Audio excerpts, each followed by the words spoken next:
Welcome to Duncan Thorin Shield's YouTube channel. I managed to con Duncan into convincing his friend to pay me thousands of dollars as a professional Counter-Strike player, so maybe he can convince you that some of his analysis is correct. There's still 4 days to go in my Shadow Daggers Fade Factory New and Logitech giveaway, which is in collaboration with CS Money, Eleventus and Sweeps. Link in the description box below. Now, gla1ve, long-time in-game leader of Astralis, 4-time major champion, the last 3 in a row at that, the most ever won by any player, any in-game leader in history. He has actually announced via a tweet longer today that he will be stepping down from active duty in the Astralis team. He says he's stressed, he's burned out, and he's going to come back basically in supposedly 3 months. Now, I'll actually read his tweet longer here. I can read it out pretty quickly. It's fairly short. He calls it toughest decision of my life, and he says, "For a longer period of time, I have had symptoms of stress and burnout. My teammates and the Astralis organization have tried many different things to help me out and overcome this. As it's still going on, my doctor and I have decided that I need a break, and yesterday I have given a sick note to Astralis. The next 3 months, I will be using my time to fully rest and then come back to the Astralis team. I want to say a huge thank you to my teammates and the organisation for being so understanding and helpful throughout a situation like this. It can be tough to put health first, but I've found out that it's necessary." So this comes on the heels of Astralis picking up Esatag a few months ago from Heroic, Yugi quite recently, and rumours that Magisk has apparently been practising as the in-game leader, which suggests this was already being planned, it was already being considered. This is part of why Esatag, part of why Yugi were recruited to the teams, particularly Yugi. Like Esatag, okay, maybe they wanted to use him just as a fill, but the idea they were going to get a 7th person, that suggests someone else also might not want to attend events, might want to have a break at some point in time. Maybe that's something being put on the table. So let's look at the gla1ve angle first. First and foremost, gla1ve the player, gla1ve the in-game leader, is one of the greatest ever to do it at his role as an in-game leader. I mean, I would probably put him as the GOAT, quite frankly. I might put him even as the GOAT in any version of Counter-Strike. I don't know any in-game leader, even 1.6, who had this level of sustained greatness. I mean, my favourite was obviously other Dane. It was gla1ve back in 1.6, but even then, he didn't keep winning years and years and years and years. He was just extremely good and had one amazing year and then came close in some of the others. So I think what's amazing to me is this guy managed to have an incredible career in CSGO, despite missing like a solid 2 years or so in terms of relevance at the top end of the scene. He had the Western Wolves period in 2013, and then you go, he has his time in the Wilderness, he's playing with like weird mixed lineups of good players that don't do anything at the majors. Then 2016 he appears with Heroic as a secondary caller. Later he gets into Astralis, and then you somewhat know the story since then, I'm sure. So the fact that he's already the GOAT after basically taking 2 years off, not really, but he didn't have a choice to, kind of is a testament to his drive, the fucking work ethic this guy has, and the sheer greatness of the man. So I think it's understandable that he's burned out and stressed if you consider what he's been able to accomplish. Like Astralis under him is a team that finished outside of the top 4 with the general lineup, not that often, but with this lineup, particularly with Magisk, I think they only did it like a handful of times ever out of something like 30 plus tournaments, something like 35 tournaments, maybe like 4 or 5 teams, 3 to 5 times they ever finished outside of the top 4. This is ridiculous because even when they didn't win, this is how great this team was. When they didn't win or didn't make the final, they still make like the semi-finals, and they were the hardest team to beat and put away. That means even in their bad tournaments, even in what for them is like an off day where they just make the semis, you've seen it when Mouse Sports plays them, etc. Except for that time when Navi smashed them at Katowice this year. Typically, they're incredibly hard to beat. And that means even for those tournaments, they were prepped. They still did their work. He was still thinking inside the game. He wasn't giving up at any point in time. So that consistency doesn't come by accident. You can't trip over and do that. That suggests to me an insane level of dedication and drive behind the scenes to prepare. Like, I think this guy has to be the in-game leader who must have won the most maps, matches, and tournaments from the fucking practice room. Not in the game doing genius moves, not something thought up the night before. How he got his team prepared so that, like, preparation's half the battle, right? That's what the famous idiom says, famous proverb or whatever. So you look at what he was able to do. Him and Zonic, in my opinion, did an amazing job of studying demos, coming up with new stuff, reinventing their playbook, sometimes even when people hadn't figured it out, just to keep you guessing. I mean, look, in the last sort of 8 months, 9 months, at the way they became so relevant when they would play Vertigo, the way train map that they used to just ignore because no one would pick it, the way they were able to get huge wins on that, made basically, it seems like EG just forget even fucking playing it.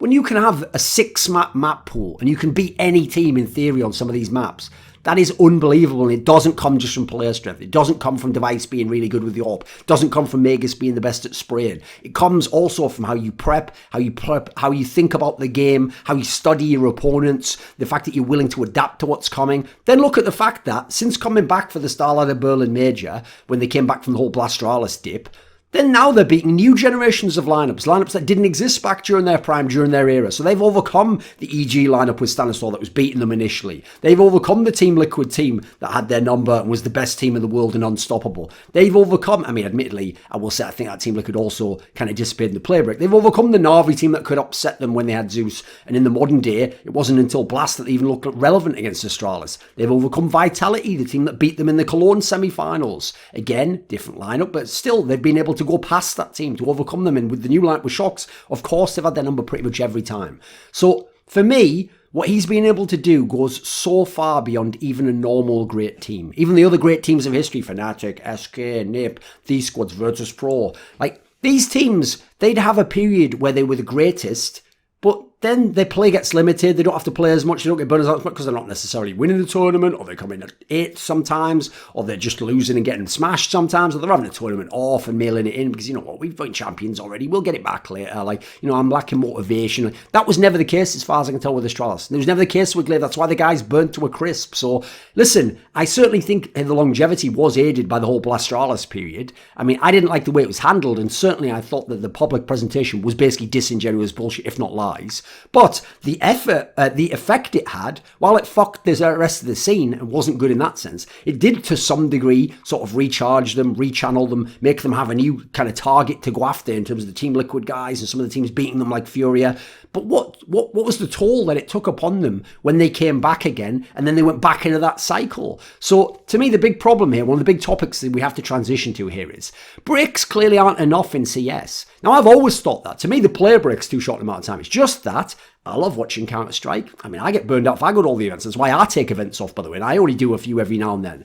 I tried to make it just once a month generally, or averaged out to that over the year at max. So I would say this. The problem is, we all love to watch the Counter-Strike, right? So the issue is, if we take breaks, then the already super inflated salaries are going to probably have to go down. Why would we keep paying you to do less? The prize money's going to have to go down. People aren't going to take all that prize money and just bundle it into one tournament. Like that makes even less sense for them. So the problem here is there's going to have to be some give and take. If you want to have a model like that, a circuit like that, where you can decide to have breaks, you're going to have to change something. Personally, what I would like to have is a true off-season. I would like to have it where you do it one of two ways. Either you literally give the players 2 or 3 months off, and in that period, nobody plays pro tournaments. What they do with their lives at that point in time is up there. If they go and play some stupid like tournament for a fucking laptop or like 2v2 tournament, that's up to them. I can't stop them doing that. But at least give people like gla1ve, who probably wouldn't do it, the chance to go and recuperate and have time with their family and live a life and then come back hungry to win. Or you take those 3 months and you make 3 player breaks. So you have a player break at Christmas, you have one maybe in August, and I don't know when the other one would be. Maybe the other one's like just going spring to summer. And you make it so that these are like seasons between those. And maybe you could make a major be at the end or an ESL1 Cologne be at the end of it. And people build into that and then they have their play break. I like that approach too. Now, one of the problems here is it's not like ESL doesn't have any breaks in their calendar, right? It's not like Flashpoint doesn't have any breaks in their calendar. It's not like Blast doesn't have any breaks in their calendar. But they only have breaks typically to accommodate the other people. And with the push and pull of how tournament organisers, who has the most money, will they have similar amounts of money and they're going to put their tournament on. Really, these tournaments, to some degree, would have to work together to agree to make some space. And even then, some fucker who wasn't involved would jump in and offer like some, I won't say what country he's from, you can probably guess, more Eastern and Eastern Europe even for that matter, would probably jump in and just offer loads of money and tempt a bunch of the teams out of the play break and they'd come to it. So people can be their own worst enemy in this regard. But I certainly think it's something to aspire to, something that would help the people who play this esport and make sure that the greatness that they have doesn't come at the cost of their health, doesn't come at the cost of like even just enjoying your life in a way that actually sports stars do get to enjoy. They live in a fucking mansion most of the time for half the games when they're having the home game. They drive there in a fucking Lambo. They're not just stuck in hotel rooms every fucking week going like these guys are. So I do think it's too much. So I get it. TOs demand you sign up. The problem with that is, the good thing about the fact you have to sign up for the whole year is, and this is what we're liking about it, is right now we know what tournaments we're playing. The downside is you don't have the wiggle room. If suddenly someone's burned to a crisp in May and you've got a bunch of events in June, that's unfortunate for you, right? You shouldn't have signed up. Or should you? I mean, at the time, you thought you were going to be okay. You didn't know how burned out he'd be. So I appreciate him taking this break. I think it's totally deserved. I have no ill will to him whatsoever. I hope he goes away. I hope he gets much, much better. I hope he comes back with renewed zeal. I hope he comes back and innovates the game. I hope he even, once he's getting towards the end of that break, starts to put his feet in the water again, watch a few of the games, starts breaking them down. Then he comes and just hits the ground fucking running. Hopefully that's for the major. And at that point in time, we don't have to break that streak of theirs. They can really go for that unbelievable 4th major in a row and a record 5th in history, breaking their own fucking record. That's how next level this guy is. Now, in terms of Astralis themselves, I was very suspicious, as anyone who's been listening to By the Numbers would know, not only of the Esatag move, which I think had other implications involved in it, like it had implied value of fucking FPX, which just was going to take the rogue lineup and go to Flashpoint, but also this Yugi move, because Yugi isn't even a good player. He hasn't been a good player for ages. My joke is that they had to use a fucking Ouija board to contact this guy. Like, that's how dead his career was. So the idea that, listen, I could maybe accept Esatag as a player that was going to be the fill play. He's even done loads of roles. The idea you're bringing in Yugi, and that he's supposed to be a legit player you want to insert in the lineup, that sets off major alarm bells. So to me, that immediately suggested, as I speculated many times, someone's taking a break, or someone's retiring, or maybe someone's even going to be sold. So to me, you look elsewhere at what was going on with Astralis Group, which is the company that owns Astralis, or the one behind it at least, and you look at what they've been saying publicly, so their shareholders, remember they've done an ICO, they told people months ago that people voluntarily within the organisation would take a 30% salary cut. Now, you only do that because you don't have the money to pay them. You don't, or you need that money to operate still. So as a result, you don't then go out and take on more salaries. That doesn't make sense. Like, oh, hey, Bill, I'm going to need you to take a salary cut. We can't afford to run the company. Yeah, sure thing, Nick. Boss. Yeah, okay. And by the way, welcome your new employee. Like, he's coming in as well on a full-time salary. Like, what the fuck? I thought I'd just give up my salary. Like, that would just be totally unreasonable, right? So there clearly had to be more going on behind the scenes, in my opinion. So I'll do a separate video, actually, where I lay out a bunch of the theories. Some of them out there, some of them plausible, some of them just kind of trying to imagine what people with the kind of ideology and philosophy towards life, human value and the game, like some of the top people within the Astralis management would do if they were in that scenario. But we'll make that a separate video. Now, as an actual team in Counter-Strike, though, first of all, like the rumour goes that Magisk is going to be the IGL. It's the most logical person in the team. I can't really see who else would do it. Like, I'm trying to think of the other players. Like, I know people are going to say, what about Xipnix? Like, I don't think Xipnix is an assertive leader in that way. Like, I think he's got a good mind for it, but I think he also could fall into the MBK trap, where he has a great mind for his individual game and how to work off people, but wouldn't necessarily work that well as an actual in-game leader. I could even see him being a bit too by the numbers, as it were, and couldn't kind of throw in the crazy aspects that gla1ve could. Those really weird pushes he would make on T side, cool lurks he would do on CT side. Then there's the whole factor that I just don't see it as in terms of Magisk. Like, I don't see him as an IGL. So I'm really unsure about that one. I mean, he's even the guy I often in his team would leave on his own at places. So I don't know about leading the rest of the team, working with the rest of the team. Certainly not being like an entry pack player like gla1ve was. Then I'll add in, I don't think he's got the temperament for it. You've seen how fiery and spicy he can get. He can get really angry in the game. That's not really ideal for an in-game leader usually. People might say, well, gla1ve's done that somewhere. Not that much. Like, actually, gla1ve in the big pressure moments or when things go wrong, he often does have like kind of a cool about him, a steely element that I've always been impressed by. He's very, very malleable in that sense. He doesn't just break and become too brittle. So for me, I'll add in, you can't replace gla1ve. It doesn't matter with who. Because this guy, for me, in Astralis, he's the second most important person. The first most important is Device, because not only is he the star player, you've seen how insanely consistent he's been, but he's also the person who, just in terms of what he does, no one can do what Device does with an AWP in Counter-Strike. In terms of the role he plays, how he can float around the map. But after that, you could have Device in an amazing Danish team. He's been in some good teams in the past, and I don't know that they'd be as good as Astralis. I'd go ahead and bet they wouldn't. They might still win tournaments and even majors sometimes. They wouldn't be this level of greatness and consistency. That comes, in my opinion, from gla1ve, from his preparation. Like I say, he won so many games, in my opinion, in the practice server or breaking down a demo of the opponent before bullet was even fired. Now, skill-wise, they actually might, if it's Esatag coming in, or if they can get Yugi's AWP half decent, they could potentially actually be slightly better skill-wise. It's just that that's going to mean they have to play differently, right? They can frag out a bit. Maybe that's enough. In fact, I could even see that happen. I could see people like Magisk, Device, having some hard carry games if they play a bit more loose, a bit more simple, or just some basic cookie-cutter Astralis strats. But I don't think that you'll see Astralis in the way we think of them. You won't see those amazing T-sides. I don't think you'll see that hive mind, the reactive, like, pressure cooker, lurk mob that it just seems impossible to beat, like a Hydra. You cut off one head, the other guy's coming behind you.